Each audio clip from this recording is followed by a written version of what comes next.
Et bonjour à tous et bienvenue sur la chaîne Idées de droite. Et aujourd'hui les amis, c'est une question de la communauté, c'est une question que vous avez choisie, c'est une question vraiment qui m'a surpris parce que vous avez été plus de 60% à choisir ce thème-là. Donc quel est mon parcours de la France jusqu'au Japon?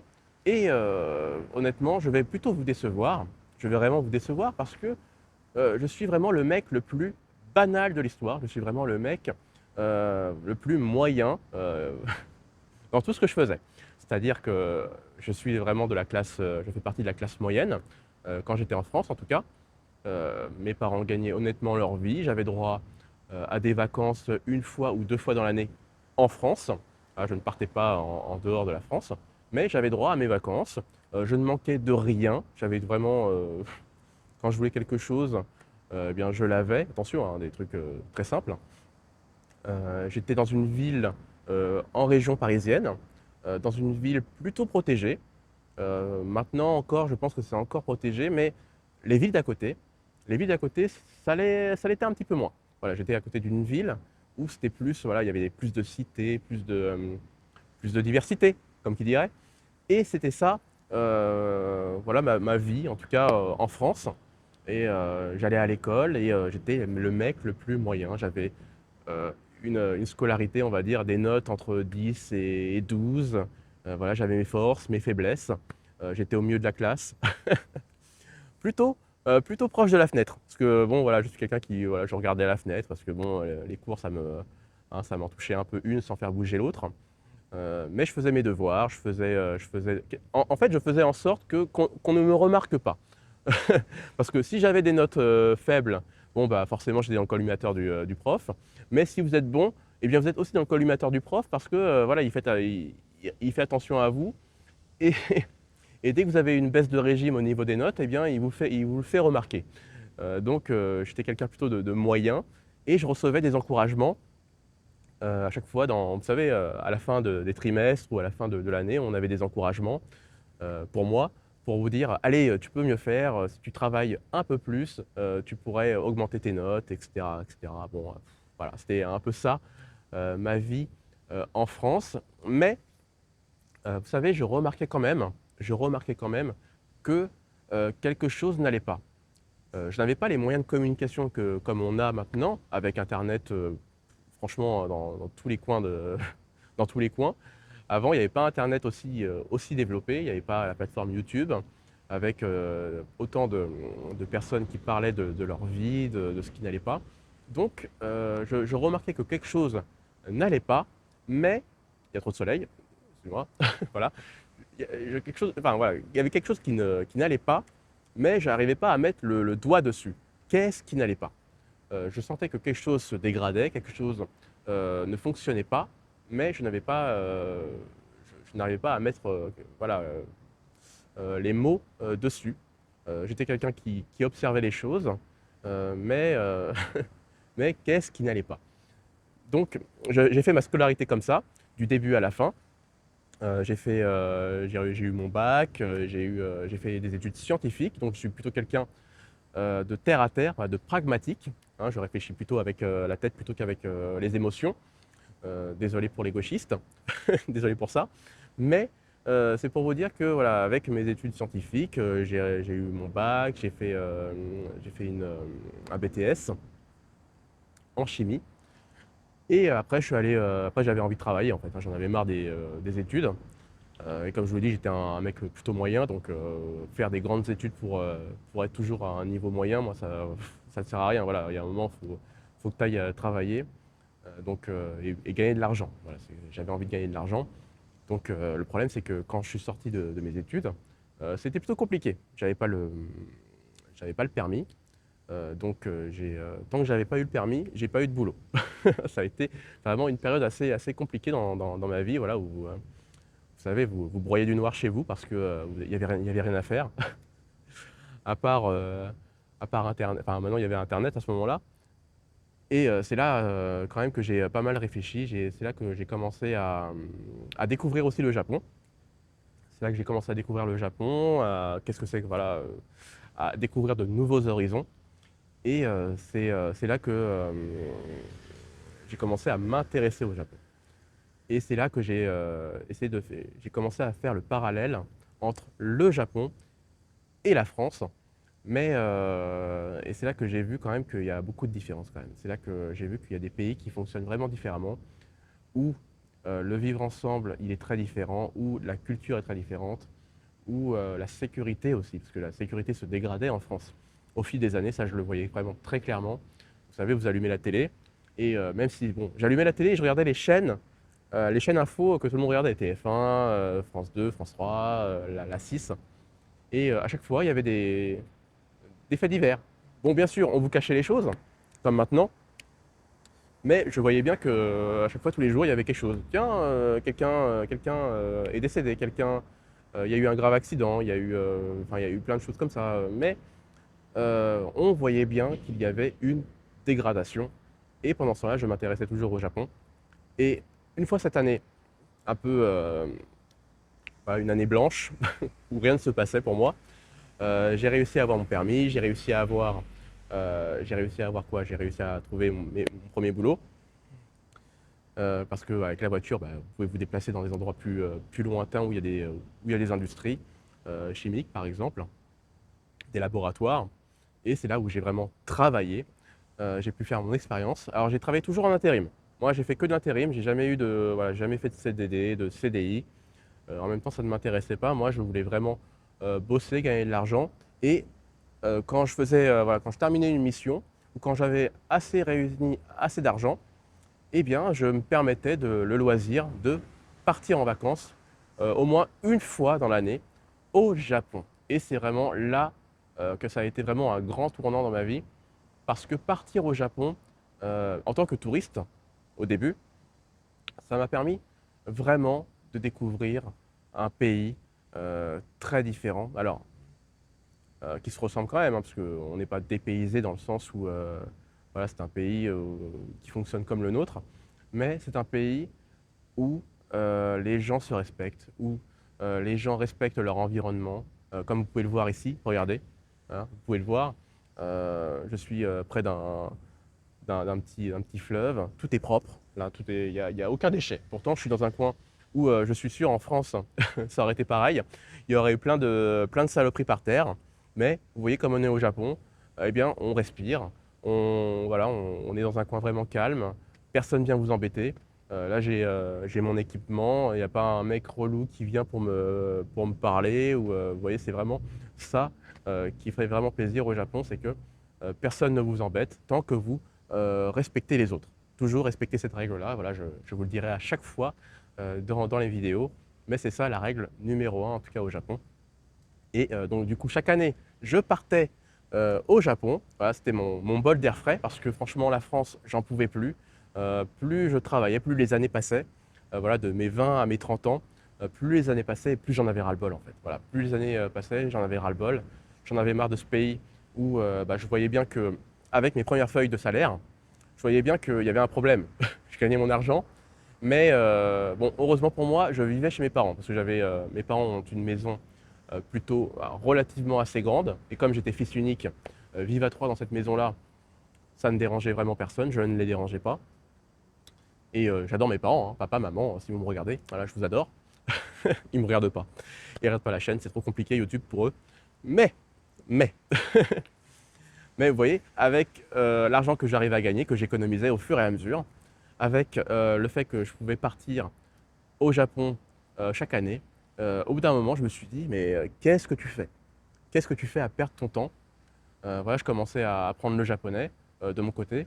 Je commençais vraiment à avoir un petit pécule de mon côté, hein, voilà, tout simplement. C'était vraiment un petit. Alors, pas énormément non plus, hein, je suis pas Rothschild. Je vous l'ai dit, je fais partie de la classe moyenne. Et quand j'étais en France, je gagnais entre 1500 et 2000 euros par mois. Donc, vous voyez, c'est pas énorme. C'est pas énorme, mais ça suffisait pour mettre de l'argent de côté. Et avec cet argent-là, bah, du coup, au bout d'un moment, je me suis dit, bon, c'est l'année de tes 29 ans, 30 ans. Il te reste une année, enfin là, c'est la dernière année pour avoir le Working Holiday. Working Holiday, si vous ne savez pas, ça vous permet de partir un an dans plein de pays, hein, pas que le Japon. Il y a d'autres pays aussi, comme l'Australie, je ne sais pas quoi d'autre comme pays il y a, mais il y avait le Japon dans le Working Holiday. il y est toujours, vous pouvez toujours le faire. Et je suis parti. J'ai décidé, bon, bah, maman, papa, tout le monde, je me casse, j'en ai marre, j'en peux plus de cette vie en France. Voilà, l'argent que je gagne, il y en a une trop grosse partie qui part dans je ne sais pas quoi, dans des taxes pour les autres. Mais moi, je ne récupérais pas le fruit de ce travail-là, donc excusez-moi, mais je m'en vais. Voilà, je me casse. Et puis la vie en France devient de plus en plus difficile. C'est-à-dire qu'il y avait le vivre ensemble, il y avait pas que le vivre ensemble, mais voilà, il y avait tout qui se dégradait, même pour aller prendre un rendez-vous chez le médecin, pour faire tout ça, c'était vraiment très compliqué. Donc voilà, c'était pour vous dire que voilà, j'en avais vraiment ras-le-bol. Le vase était rempli, la goutte d'eau en plus allait faire déborder le vase, donc c'était pour ça. J'en avais vraiment ras-le-bol. Donc je suis parti, j'ai réussi à avoir mon visa très rapidement en fait, hein. Je suis arrivé avec mes papiers, avec avec une somme que j'avais. Et j'ai dit, bon, bah, écoutez, voilà, je pars un an là-bas, voici ce que j'ai envie de faire. Et c'est passé. Bon, écoutez, il y avait plein de monde, hein. Il y avait beaucoup de monde pour le Working Holiday au Japon. J'étais vraiment assez surpris, beaucoup de monde. Et j'étais assez surpris de voir qu'on avait quand même des profils vraiment très différents, tous. Donc ça m'a assez surpris de voir ça. Mais l'amour du Japon, tous, en tout cas, nous animait. Donc j'étais plutôt content de voir que je n'étais pas le seul pour faire un Working Holiday. Il y avait vraiment des très jeunes, des gens de mon âge, des profils vraiment très différents, donc, et plutôt atypiques par rapport à moi, hein, parce que moi je me considère vraiment comme le mec le plus banal. Comme je vous l'ai dit au tout début de vidéo, ne l'oubliez pas. Et donc du coup après cette année, hein, pendant cette année-là, c'était vraiment génial, j'ai vécu plein de choses. Comment avoir un appartement, comment avoir une ligne téléphonique, voilà, comment avoir ses papiers, enfin plein de choses comme ça. J'ai vraiment mis les mains dans le cambouis, comme qui dirait, mais ce n'est pas compliqué. Voilà, je préfère vous le dire. Tous les youtubeurs qui vous disent oh, c'est la galère, c'est horrible, écoutez, les Japonais sont compréhensibles. Le Japon a envie de gagner de l'argent. Voilà, ce sont des entreprises qui veulent gagner de l'argent. Donc, ils vont vous aider quoi qu'il arrive, même si vous ne parlez pas forcément le meilleur japonais, si vous n'êtes pas le gars le plus intelligent de la Terre. Ce n'est pas ça. Voilà, ils vont vous aider. Voilà, les Japonais sont quand même compréhensibles. Arrêtez voilà, ne croyez pas à tous ces youtubeurs qui vous disent qu'il y a du racisme, il y a tout ça. Voilà, ça c'est, j'en ferai peut-être une autre vidéo pour ça si vous voulez. Mais ils sont racistes si vous leur donnez l'occasion de l'être. C'est tout simple. Voilà, c'est vraiment quelque chose voilà, à retenir aussi. Les Japonais sont plutôt cool, en général, bien évidemment, comme en France. Hein. En France aussi, voilà, le français de base, il est sympa avec tout le monde, hein, sauf si vous l'embêtez. Sauf si vous l'embêtez, bien évidemment. Donc, voilà, j'ai fait quoi d'autre au Japon? J'ai fait des petits boulots, j'ai fait ma rencontre avec ma femme aussi, bien évidemment. J'ai gardé contact. J'ai fait un an au Japon, une année. J'ai fait la fête aussi avec des Français. Bref, j'ai fait beaucoup de sorties, beaucoup de soirées. Et je suis rentré. Voilà, je suis rentré en France après tout ça. Le retour a été très compliqué, hein, le retour à la réalité, à la fameuse réalité. Le retour à la réalité était très compliqué parce que bon, vous arrivez à l'aéroport Charles de Gaulle et là, ouf, vous arrivez et vous dites, bah, je suis pas en France, je suis dans un pays africain. Ah bon, ça, les gens pourront comprendre quand ils sont partis au Japon et quand ils reviennent en France. Le retour à la réalité est vraiment très compliqué, très difficile. Une petite baffe, comme qui dirait, c'est vraiment une petite baffe de la réalité. Et pendant ce temps-là, j'ai quand même gardé contact avec ma petite amie. On gardait contact, on gardait contact. Moi, j'avais réussi à trouver très rapidement une mission de travail en France. Donc c'est pour ça, trouver du travail en France, c'est pas compliqué, hein. Faut arrêter de me la faire. Bon, après, je suis en région parisienne, donc il y a du boulot. Il faut juste avoir envie de se déplacer, de se lever tôt le matin et de partir au boulot, quoi. Donc j'ai trouvé une mission et pendant cette mission-là en intérim, pendant 8 mois à peu près, ça a duré 8 mois, j'ai gardé le contact avec ma femme, j'ai bossé, j'ai gardé l'argent bien évidemment parce que j'ai dit en fait, enfin ma femme, ma petite amie, qui est devenue ma femme parce que ma petite amie du coup est revenue en France pour me voir à la fin de ma mission. Nous avons fait une petite lune de miel en Europe Et après ça, euh, je suis reparti avec elle au Japon, définitivement. Voilà, on a fait les papiers de mariage parce que oui, j'ai un passeport, un visa, époux de japonais. Et ça me permet de. Alors ce visa-là, il vous le donne pendant un an. Pendant un an, voilà, vous avez le droit de travailler, de vivre au Japon. Et ce visa, après, il est renouvelé, renouvelable. Et maintenant, mon visa, il dure 5 ans. Voilà, et là, il est sur une durée de 5 ans. J'ai encore 3 ans à faire avec ce visa-là. Donc, est-ce que le prochain visa, je vais avoir un autre visa de 5 ans ou bien je vais avoir un visa permanent? Ça, je ne sais pas. Et puis, écoutez, c'est pas grave, ça, c'est pas compliqué parce que quand vous arrivez devant les autorités, ils voient votre évolution. Ils voient votre évolution. Ils voient que, au début, j'étais tout seul avec elle. Puis, après une année, je suis arrivé devant les autorités pour renouveler le visa. J'avais ma femme qui était enceinte, j'avais un boulot, un appartement. Ensuite, encore une fois, j'y retourne parce que j'ai eu un autre visa de 3 ans. Après, pour le renouvellement de ce visa-là, bah, je suis arrivé avec 2 gamins devant eux. Voilà, donc vous voyez, ils me voient évoluer et en même temps, ils me donnent voilà, un visa qui dure plus longtemps. Donc c'est ça que j'aime bien aussi chez les Japonais, c'est qu'ils vous donnent leur confiance au fur et à mesure. C'est quelque chose que j'apprécie énormément dans ce système-là. Ils ne vous donnent pas tout directement. Et maintenant, bah, écoutez, je suis au Japon depuis 6 ans maintenant avec ce visa-là. Je travaille toujours dans une entreprise japonaise, qu'avec des Japonais. Je suis avec ma femme voilà, ma famille japonaise, et je suis tout seul, voilà, à vous parler, voilà, à vous raconter mon histoire sur YouTube, parce que j'avais envie de prendre la parole, parce que j'en avais un peu marre de toutes ces chaînes YouTube qui se ressemblaient sur le Japon. Voilà, j'avais envie d'apporter mon expérience, j'avais envie d'apporter aussi mon regard sur la France. Je pense qu'il est un peu différent parce que maintenant j'ai un peu une mentalité d'immigré au Japon qui est un peu différent. Voilà, je ne pense plus que voilà, comme un franco-français, mais je pense aussi un peu comme un japonais, avec un regard un peu extérieur. Et donc du coup, bah, je vous fais des analyses sur l'actualité, mais en même temps, je vous parle aussi du Japon parce que le Japon maintenant a ses problèmes. Donc voilà, on est là pour en parler, pour en discuter. Et je vous en remercie en tout cas sincèrement. Nous sommes de plus en plus, tout doucement, mais sûrement. Et je suis vraiment agréablement surpris que vous soyez là pour m'écouter, pour m'accorder du temps.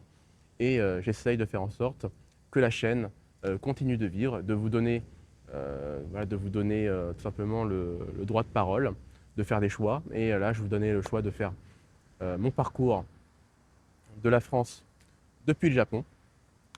J'espère que cette vidéo-là, en tout cas, a répondu à certaines de vos questions. Si vous avez encore des questions, écoutez, la section commentaires est là pour vous. Je vais sélectionner comme d'habitude pour la 3e vidéo de ce format. Voilà, je vais faire un choix sur les 4 questions qui ressortent le plus. Et bien sûr, je referai une autre vidéo. Je vous remercie en tout cas d'avoir regardé la vidéo jusqu'au bout. Si vous avez aimé la vidéo, si vous avez des interrogations, eh bien allez-y, faites-le moi savoir. En tout cas, je suis vraiment content que vous ayez regardé la vidéo jusqu'au bout. Donc merci à vous pour votre soutien. Allez, je vous dis à la prochaine vidéo. Ciao!